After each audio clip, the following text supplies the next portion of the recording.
pemirsa, Mbak Evi dan saya sekarang ditemani oleh Bapak Asep Usman Ismail. Saya kenalkan untuk Anda yang baru saja mengikuti acara kita bahwa beliau adalah seorang dosen pengajar pemikiran Islam dan tasawuf khususnya di Universitas Islam Negeri Syarif Hidayatullah dan juga Universitas Paramadina dan banyak di institusi-institusi lain di Jabodetabek. Dan beliau banyak menulis buku terutama tentang pemikiran Islam dan tasawuf. Assalamualaikum Pak Asep. Waalaikumsalam warahmatullahi wabarakatuh. Alhamdulillah ya. Bisa join lagi nih Mbak Evi selama serial Turning Point ini. Sebagian besar dari episode kita ditemani oleh Pak Asep gitu untuk kemudian mengulas pengalaman banyak dari tamu-tamu kita di sini yang kemudian bagaimana tasawuf melihatnya perspektif secara teoritis gitu. Pak Asep tadi kan Mbak Evi udah cerita ya, panjang ya dalam dari balik tabir.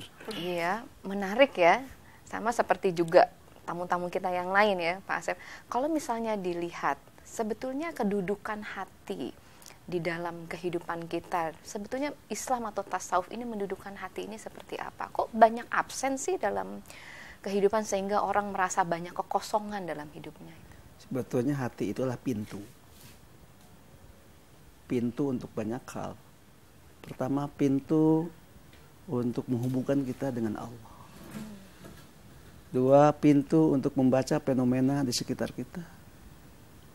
Tiga, juga pintu untuk kemudian kita bisa mendekat dengan Allah, bisa bersahabat, bisa menyatu, bisa curhat, bisa dialog, bisa mengungkapkan semua kegelisahan.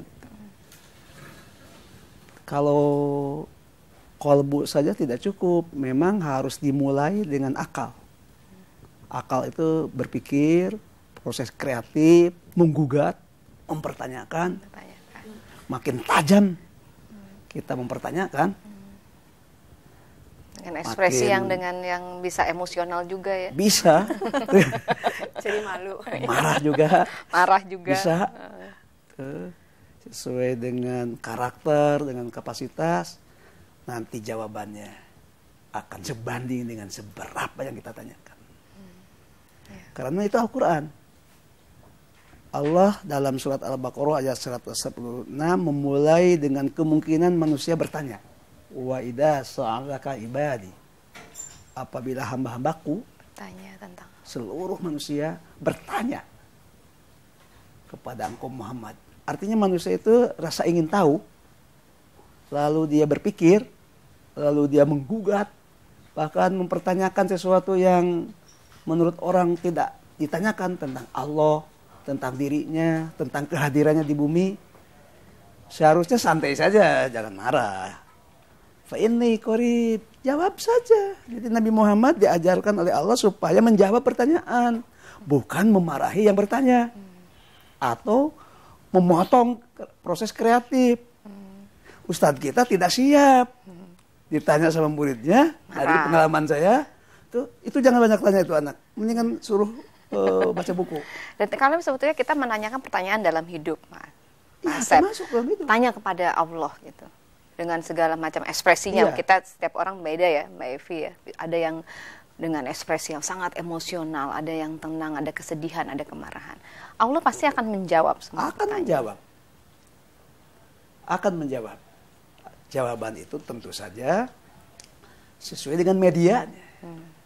Nah ini artinya tadi mungkin kita bisa analogikan atau bisa kita katakan bahwa perjalanan Mbak Evi ini dimulai dari ketika akal mempertanyakan, berpikir, kemudian hati menggugat ya. Hati menggugat, Allah membukakan dan pintu. Allah membukakan pintu. Kalbu. Apa yang digugat oleh hati Anda ketika kemudian kenapa harus ke Peru? Kenapa harus ke sana? Pintu mana yang dicari? Ketika gunung gede tidak terbuka, gunung-gunung di Peru bisa menjawab. Begitu. Terus terang saya begitu awalnya pergi juga nggak tahu ya kenapa Peru. Semua orang nanya, bahkan orang Peru aja, kenapa kamu ke Peru? Mana saya tahu gitu, kenapa saya ke Peru gitu. Saya cuma ngerasa saya harus ke Peru gitu. Karena itu nggak masuk akal, makanya ke pendingnya lama kan. Kan nggak masuk akal, itu mahal ya. Dan jauh sekali dan harus lama kalau ke sana.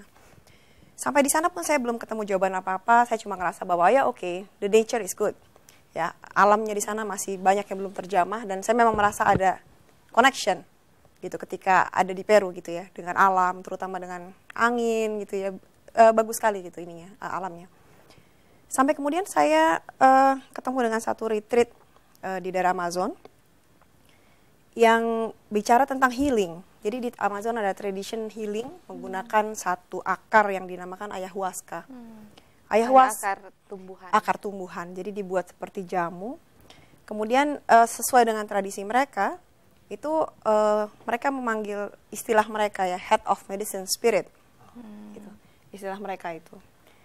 Kemudian yang dilakukan oleh ayahuasca adalah mengeluarkan semua energi negatif. Dalam sebutannya mereka ngomong begini, itu akan mengeluarkan semua hal yang tidak diperlukan oleh kamu dalam mencapai your higher self. Gitu. Jadi dalam proses pengeluarannya, saya bertemu dengan emosi itu. Jadi kalau misalnya saya melepas depresi, saya bertemu si depresi. Gitu. Dalam dunia nyata saya ngerasa depresi saya cuma segini, ternyata si depresi dalam. Gitu. Saya punya ketakutan, saya pikir ketakutan saya cuma segini, ya saya kan cuma takut nggak punya uang misalnya, atau takut dicap apa gitu ya. Saya pikir cuma segini ketakutan saya. Di ayahuasca saya melihat bahwa sebenarnya ketakutan itu rootnya dalam sekali. It's a very demonic ya. Dan itu kemudian kegelapan yang kita punya di dalam diri, mungkin bisa dikatakan demikian. Dia seperti dihadirkan di depan kita. Dihadirkan, ini loh, ketemu loh. Selama ini kamu begini loh, this is your ego, this is your emotion, gitu. Yang harusnya udah nggak perlu lagi ada di sana. Gitu. Dan terapi itu mengeluarkan semua itu mengeluarkan ketakutan yang kita. Pemirsa, seorang filosof Cina mengatakan bahwa untuk mengatasi rasa takut adalah tidak membunuh rasa takut itu, tapi kemudian mengeluarkannya dalam diri kita, menjadikannya sebesar apa sebetulnya dia ada di dalam diri kita, dan kemudian menatap dengan mata kita langsung ke jantung rasa takut itu, menghadapinya dengan keberanian. Bagaimana kemudian sebenarnya rasanya kemudian untuk bisa mengatasi, merubah rasa takut dan depresi jadi suatu kebahagiaan dan keberanian. Ini proses yang akan kita gali bersama Mbak Evi dan juga Pak Asep sesudah yang satu ini. Jangan kemana-mana, masih bersama Belajar Islam.